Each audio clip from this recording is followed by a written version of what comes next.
그거 10만 원, 11만 원. 근데 이상한 게 많이 나오더라고요. 네, 30만 원. 엄청 황당하셨어요. 네, 황당했죠.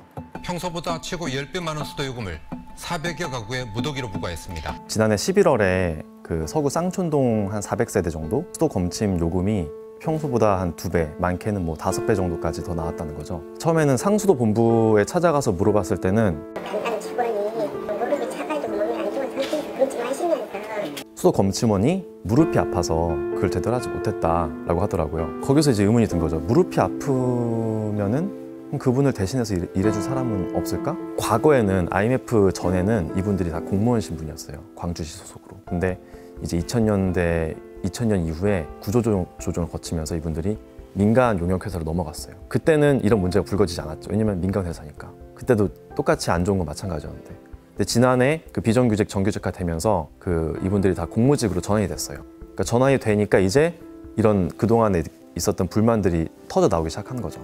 실제로 그 검침을 했던 분을 연락을 해서 한번 통화를 해봤어요. 말씀을 하시더라고요. 살인적인 노동 강도를. 치료받고 쩔뚝쩔뚝하면서 오후에도 한 손에는 고지서를 들고 돌아다닌 놈이에요. 제가 이 억울함을 내가 어디다가 하소연도 못 하겠습니다. 검침원들의 입장은 수도 검침을 하기 싫어서 안 한 게 아니라 하지 못하는 상황이었다. 광주에 총 54명 정도 계세요. 54명이 14만여 가구를 담당하고 있는데 그분이 맡은 가구 수가 한 달에 2,600가구 정도, 하루에 많게는 300가구, 적게는 200가구 정도. 한여름에 그 땡볕에서 돌아다니면서 일을 했고, 그러다 보니까 당연히 무릎 연골이나 발목이 아플 수밖에 없고, 또 이분이 걸어다니다가 돌을 밟아서 넘어지셨대요. 이제 그러면서 다리가 더 안 좋아졌고, 근데 이제 대신 일해줄 사람이 없는 거죠.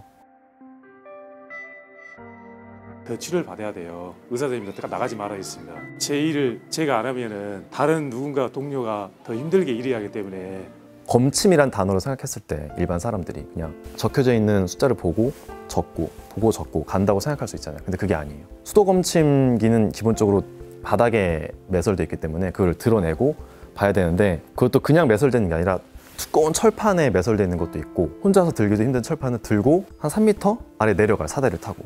그래서 보고 다시 올라오고. 또 어떤 지역은 식당, 술집이면은 그 안에 수도 계량기가 있어요. 가면 이제 그냥 벽에 있는 게 아니라 여기 앞에 막 온갖 물건들이 쌓여져 있는 거죠. 어떤 분은 맥주 10박스 이렇게 쌓여져 있대요, 그 앞에.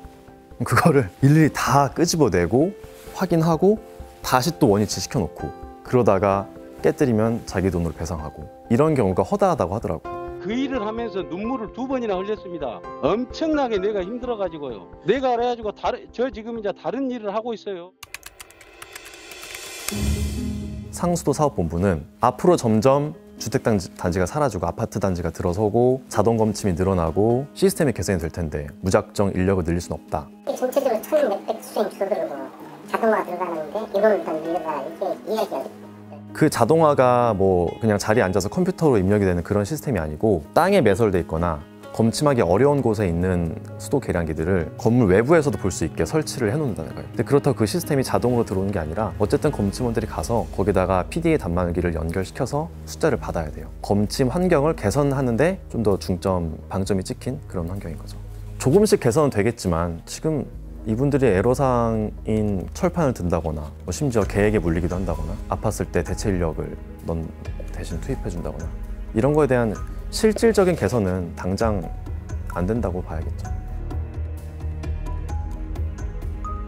이 사람들이 어떻게 오고 뭐 이런 거 있지 않습니까? 근골 격계 유해임 조사나 이런 것이 전혀 이루어지지 않고 있는 거죠. 저는 제가 직접 따라다니면서 봤잖아요. 이분들이 어떻게 일하는지 현실을. 그런데 이제 상수도 사업본부에 있는 행정 직원분들은 모르겠어요. 그분들이 직접 이분들이 일하는 걸 겪어봤는지 모르겠지만 페이퍼워크의 어떤 맹점이라고 해야 될까요? 그런 것들 많이 느꼈어요. 인사팀에서는 당연히 인력을 검토하기 위해서는 객관적인 지표가 필요하고 그 지표가 충족이 됐을 때 인력을 충원할 수 있어요. 근데 그 지표라는 거는 사실 현실의 모든 부분을 반영할 수 없거든요. 근데 제가 현실을 보고 인사팀에서의 그런 객관적인 지표가 필요하다라는 걸 들었을 때 과연 이 두 사이의 갭은 해소가 될 수 있을까?